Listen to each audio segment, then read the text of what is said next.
ഇന്ന് UDFന്റെ ഭാഗമാണ്.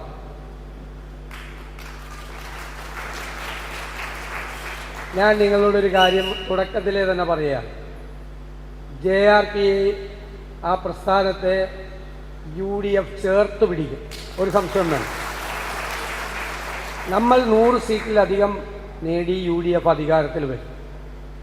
അധികാരത്തിൽ വരുമ്പോൾ JRPയുടെ പ്രസിഡന്റ് ശ്രീമതി CK ജാനു തലയെടുപ്പോടുകൂടി കേരളത്തിൽ നിങ്ങളുടെ പ്രസ്ഥാനത്തിൻ്റെ പ്രസിഡന്റിന് ഒരു നല്ല സ്ഥാനത്തോടു കൂടി നടക്കാനുള്ള സാഹചര്യം UDFുണ്ട്.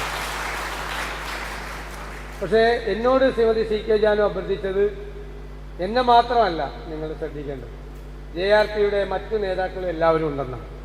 അവരെ കൂടി ശ്രദ്ധിക്കും, ഒരു സംശയവും വേണ്ട. നമ്മളെല്ലാവരും ഒരുമിച്ച് നിന്നുകൊണ്ട് ദളിത് ആദിവാസി പ്രശ്നങ്ങൾക്ക് ശാശ്വതമായ പരിഹാരങ്ങൾ ഉണ്ടാകും. നിരവധി വർഷങ്ങളായി നിങ്ങൾ പോരാടുന്ന പ്രശ്നങ്ങൾ ഞാൻ എൻ്റെ പരമാവധി ഇവിടെ സൂചിപ്പിച്ചതുപോലെ നിയമസഭയിൽ അവതരിപ്പിക്കാൻ നോക്കിയിട്ടുണ്ട്. കഴിഞ്ഞ കുറേ വർഷങ്ങളായി ഏറ്റവും കൂടുതൽ അവഗണന നേരിടുന്ന വിഭാഗമാണ് ദളിത് ആദിവാസി വിഭാഗം.